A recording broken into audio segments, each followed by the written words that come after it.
আমাদের শিক্ষকদের এই যৌক্তিক আন্দোলন আমাদের ৩ দফা দাবি, আমাদের ২০% বাড়ি ভাড়া, ১৫০০ টাকা চিকিৎসা ভাতা এবং ৭৫% কর্মচারীদের উৎসব ভাতা নিয়ে আমাদের আজকে নবম দিন শিক্ষকরা এই রোদের মধ্যে কষ্ট করে আন্দোলন করে যাচ্ছেন। অথচ আমাদের শিক্ষা সংশ্লিষ্ট যে কর্তৃপক্ষ রয়েছেন, আমাদের মাননীয় উপদেষ্টা মহোদয়, শিক্ষা সচিব যারা রয়েছেন, তারা এই বিষয়টাকে টোটালি আমলে নিচ্ছেন না। তারা গতকাল একটা ৫%-এর প্রহসনমূলক প্রজ্ঞাপন দিয়ে আমাদেরকে দাবি রাখার চেষ্টা করেছেন, কিন্তু তারা হয়তো ভুলে গেছেন শিক্ষকরা মাঠে নেমে গেছে।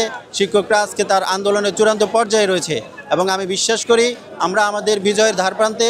কেননা প্রথমে ১,০০০ টাকা ছিল, সেখান থেকে হলো ১৫০০, এখন ৫% এসেছে। তার মানে আমরা বুঝতেই পারতেছি আমাদের বিজয় খুবই সন্নিকটে। আমরা যে দাবিটা নিয়ে এসেছি এটা খুবই যৌক্তিক দাবি। আমি বিশ্বাস করি পুরো বাংলাদেশের এখন পর্যন্ত কেউ আমাদের দাবির সাথে দ্বিমত পোষণ করেনি। আমাদের শিক্ষা উপদেষ্টা মণ্ডলী মহোদয় আমরা খুবই ওনার কাছে আহ্বান জানিয়েছেন, আমাদের নেতৃবৃন্দরাও ওনার সাথে আলোচনা করেছেন, কিন্তু ওনার দিক থেকে আমরা এখন পর্যন্ত কোনো পজিটিভ কিছু আসে নাই, পজিটিভ কিছু আমরা দেখতে পাই নাই।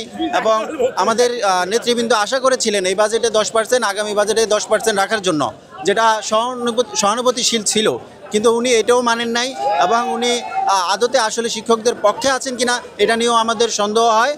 আমি দ্ব্যর্থকণ্ঠে বলতে চাই, আপনি যদি শিক্ষককে ইগনোর করেন, when you ignoring teachers, that means you ignoring education, and when you ignoring education system, you destroy our country's economy.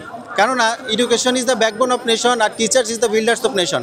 এটুকু আমরা সবাই মানি, কাগজে কলমে মানি, কিন্তু আসলে বাস্তবিকতে আমরা সেটার কোনো পদক্ষেপ আমরা দেখি না। আমাদের শিক্ষা খাতে বাজেট থাকে খুবই কম। বর্তমানে শিক্ষার গুণগত মান নিয়ে একটা প্রশ্ন উঠে যে আজকের শিক্ষার এই বেহাল দশা কেন। আপনি দেখেন, শিক্ষকতা হচ্ছে একটা মহান পেশা। আমার বাবাও একজন শিক্ষক ছিলেন, আমিও এখন একটা শিক্ষকতা পেশায় জড়িত। এই তরুণ সমাজ যদি শিক্ষা পেশায় এগিয়ে না আসে, শিক্ষার মান উন্নয়নটা কীভাবে হবে? আজকের শিক্ষকরা এত বেশি বঞ্চিত, ১,০০০ টাকায় বাড়ি ভাড়া পাওয়া যায়, এটা খুবই হাস্যকর একটা বিষয়, যেটা তারা টোটালি আমলে নিচ্ছেন না। এবং আমাদের এই যৌক্তিক দাবি যতক্ষণ না মানা হবে ততক্ষণ পর্যন্ত আমরা ইনশাল্লাহ মাঠ ছাড়ব না। সর্বশেষ একটা কথাই বলবো, শিক্ষক বাঁচান, শিক্ষাকে বাঁচান এবং দেশকে বাঁচান। ধন্যবাদ।